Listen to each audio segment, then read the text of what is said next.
David, he was just a love of life. He was so old. He had a high concentration of salt in his blood, which eventually led to his death. Who would believe that a mother will harm her own child? On the 20th of August 2001, David Stocker died in the world-famous Children's Hospital, Great Ormond Street. He'd suffered a massive cardiac arrest 2 days earlier, from which he never recovered. The investigation found evidence of poisoning. Unusually high levels of salt were discovered in his system, almost twice the normal amount. The question for doctors and police was, who could have done it? And amazingly as it seemed, they had only one credible suspect. She killed her seriously ill 9-year-old son by spiking his hospital drip with salt. Now, Petrina Stocker from Romford in Essex faces jail after being found guilty of manslaughter. During her trial, the court heard how doctors were unable to treat her son David because Mrs. Stocker misled them. Tonight, how a mother's love for her son turned into a fatal obsession. The mystery surrounding the boy's death and the shockwaves it sent through the medical profession.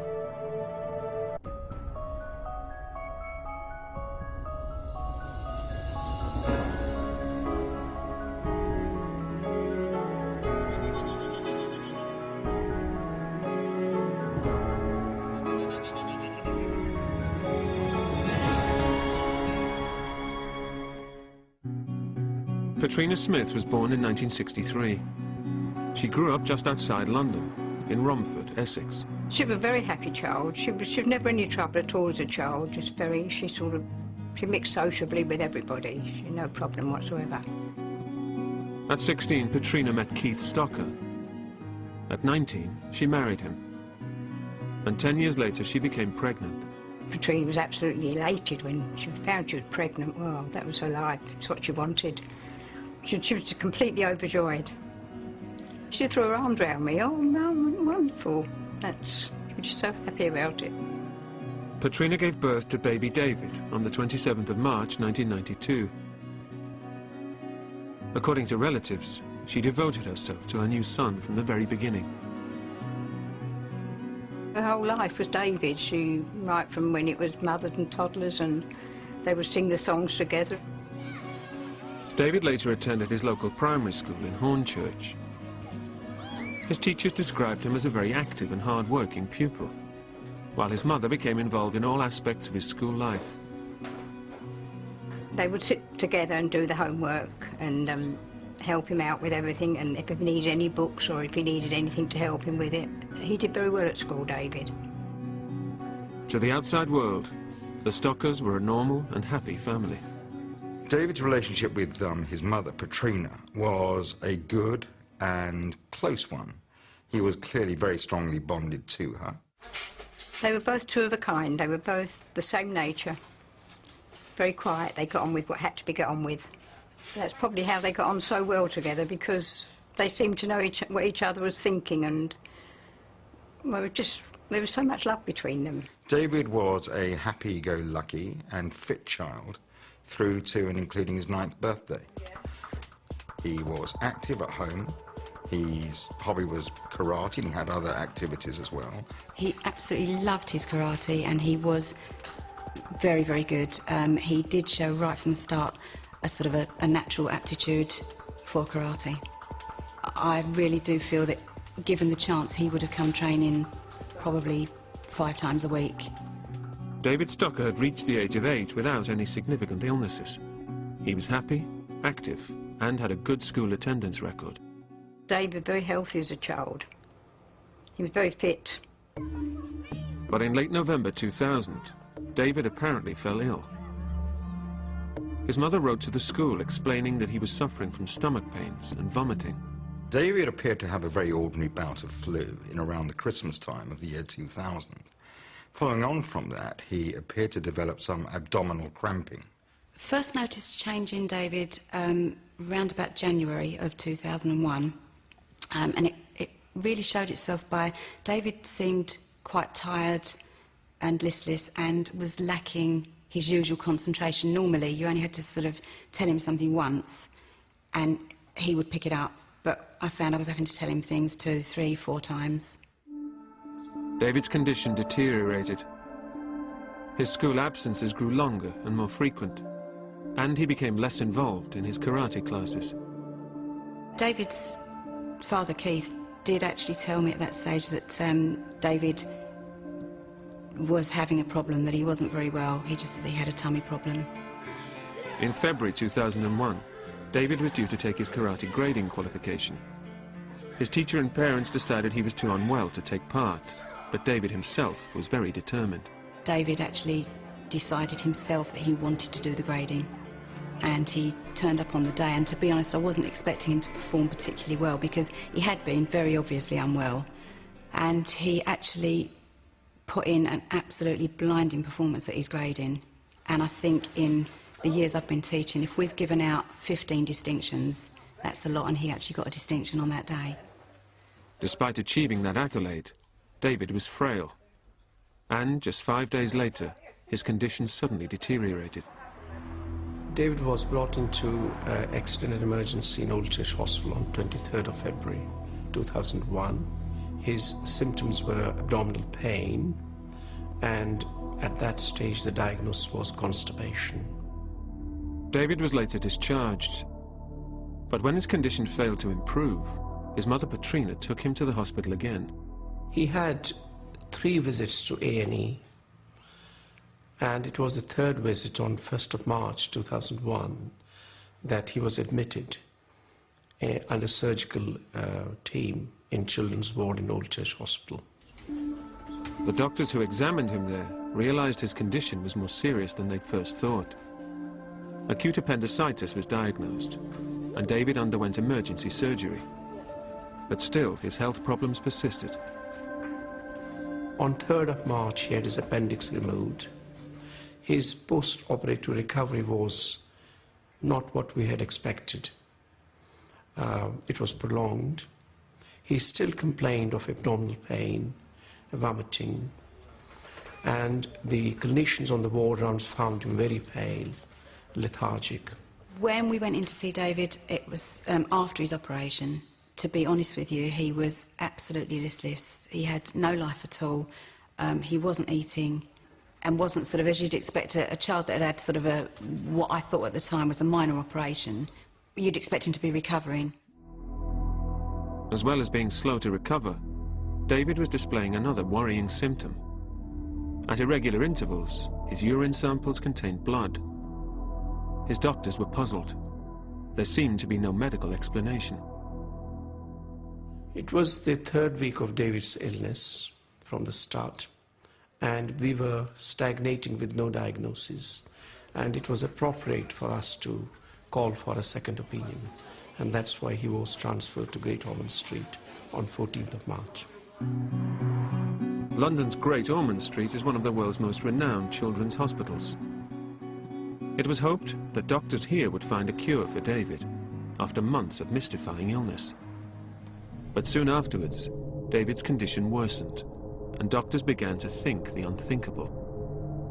Was his own mother, Petrina, to blame? The idea was that somehow the parent was getting some pleasure, some satisfaction out of doing this to the child. March 2001. David Stocker, an 8-year-old boy from Essex, has been suffering acute stomach pain. After being admitted to his local hospital, Old Church, doctors perform an operation to remove his appendix. But they're worried by 2 facts. His condition does not appear to be improving, and he's also producing unusual samples. They feel a second opinion is necessary and have referred him to the Great Ormond Street Hospital for Children in London. David was referred to Great Ormond Street because his doctors at Old Church were concerned that he wasn't getting better. That's not unusual. That is the reason why a significant number of children are referred to us each year. David's parents, Petrina and Keith Stocker, went with him to the hospital. His mother was adamant that she would spend as much time as possible at his bedside. It'd be the same as any mum if her little boy is ill, and David was very ill.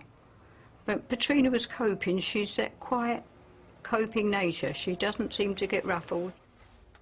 Most parents will come with their child to Great Ormond Street Hospital if their child is admitted. Obviously, quite often the father's unable to stay during the whole admission, but it would be common, indeed normal practice, for a child's mother to be with their child throughout the admission. Petrina wanted all the time to simply be able to get to the bottom of what it was that was not leading to him making a full and appropriate recovery from what would appear to have been a relatively minor episode of flu. But, like the staff at Old Church, the Great Ormond Street team soon developed concerns about the irregularities in David's samples. One of them was that the urine sample contained obvious blood on one occasion, and then soon after didn't have blood in it. And that's quite unusual. Normally, if you've got a reason for bleeding from your kidney or your bladder, then there'll be blood in a number of different urine samples. There are many conditions where blood will be found in urine. They don't always necessarily conform to a standard. After his appendectomy, a catheter was inserted into David. Using technical language, there was trauma, injury occasioned to his urethra. The result of that would be the discovering, as was, blood in urine, as happened in David's case. On the 18th of March 2001, David's drip alarm unexpectedly went off at 6:30 a.m. On inspection of his drip, nurses found unusual blood clots in the tube. 3 days later, the alarm went off again. This time, staff noted a cloudy fluid in the tube. The following day, when the alarm went off a third time, small flakes of what looked like chalk were discovered. The medical team were baffled as to how and why this was happening. One possible suggestion was that someone had been tampering with David's samples. But if so, who? The nurses began to look at the possibilities. And it was at this time that the condition Munchausen's by proxy, with reference to David's mother, was mentioned in his medical notes. Munchausen's by proxy is a term that we started using in the 1960s to describe children who were brought to doctors by their parents with complicated symptoms of illness which nobody could work out, and they would often go from doctor to doctor to doctor. The children would have test after test after test, investigation after investigation. Actually, there was nothing wrong with them at all. They had no illness at all. The parent was simply telling you lies. So that was one group. And there was another group who actually did harm their children by doing really strange things to them. Injecting them with insulin. You know, maybe the parent was a diabetic, so they had insulin at home. Injecting them with dirty pond water. Briefly suffocating them repeatedly. Things of that nature. So those two sorts of things were lumped together as Munchausen syndrome by proxy, because the idea was that somehow the parent was getting some pleasure, some satisfaction out of doing this to the child. The possibility that David's mother might have been tampering with his samples and drip caused the staff to keep a closer eye on his bedside. But there were other possibilities to consider too.